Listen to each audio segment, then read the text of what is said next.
Бәріңізге сәлем. Бүгін біз сіздермен Олдтаун Сан-Диего деген жерді бірге тамашалайтын боламыз. Келе сала біздің көзімізге осындай қолөнер түсті. Пальма жапырақтарынан осындай гүлдер жасайды екен.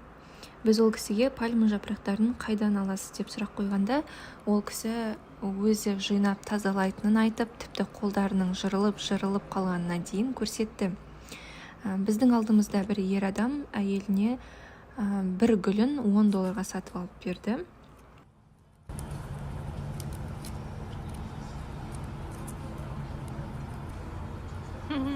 Awesome. Thank you.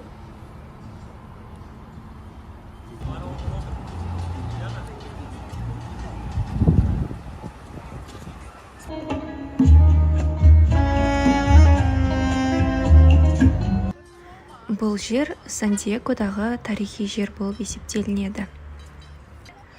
Тіпті банкоматтың өзін соған сай жасап қойған.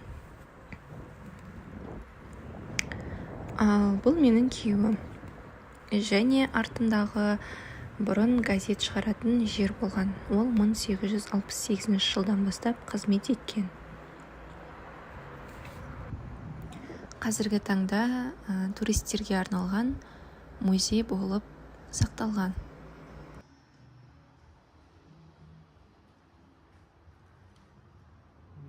Кітап басатын жер ғой.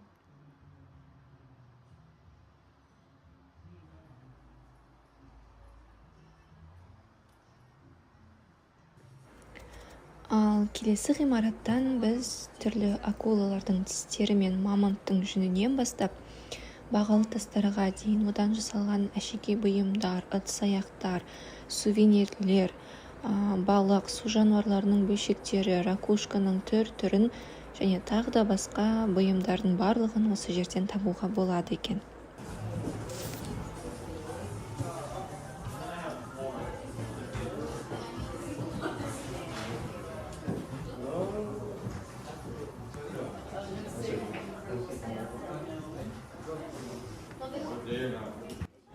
Тіпті ерекше киініп алған сатушы аға да бірге көзге түседі.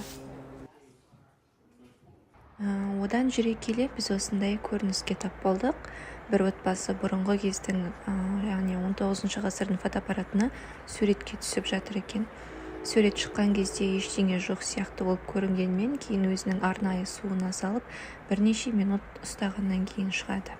Өкінішке орай оны түсіруге рұқсат бермеді. Сурет размеріне қарай $30-дан $55 дейінгі аралықта тұрады. Біз кейін келіп фотоға түсеміз деп шештік.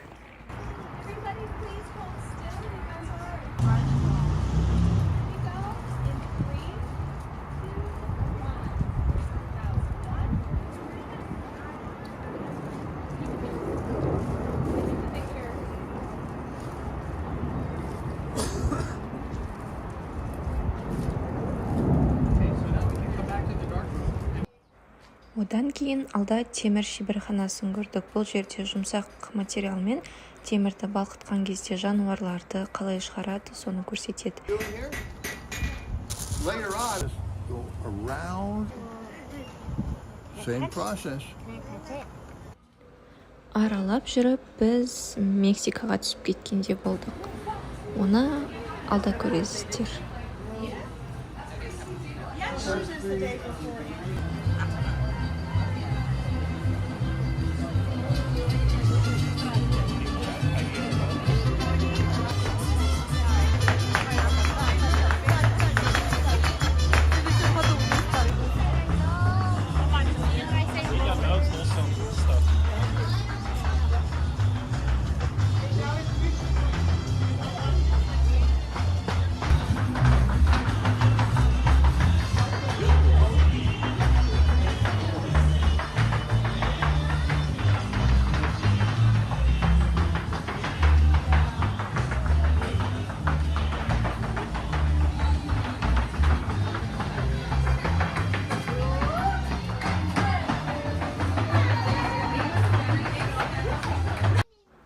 Әрі қарай біз осындай түрлі сувенирлер, түрлі бұйымдар, киім-кешек сататын дүкендерді араладық. Көз қызығарлық заттың барлығы бар.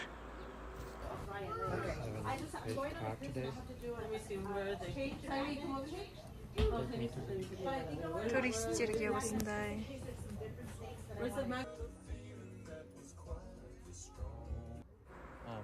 Және күйеуімнің ағаш бұйымдарға қызығып, осындай хоббиі бар болғандықтан ағаш бұйымнан жасалған заттар бірден көзге түсті. Ерекше техникада жасалған осындай шкатулкаларды көріп, бір таңғалғанымыз бар.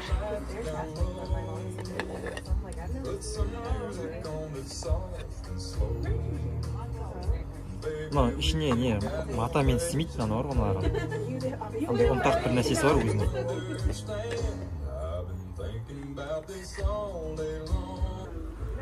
Және мексикалықтар да өздерінің түрлі сувенирлерін сататын магазинда ашып қойған екен. Таңдауы өте көп, қайсысын аларыңды білмейсің. Және түс болып біз қарнымыз ашып бургер кингқа келдік. Бұл жақта бургер жейтін жерлерде ең ұнағаны кетчуп пен сусынды өз қалағаныңша құйып аласың. Ал бургердің өзі құрғақ, бізге аса қатты ұнамады. Одан кейін біз күннің батуын көру үшін Ла Хуайя Каф деген жерге келдік.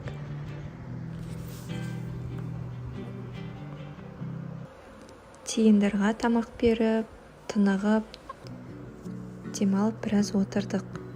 Сөйтіп күнді шығарып салып, асықпай үйімізге қайттық. Назар аударғандарыңызға рахмет.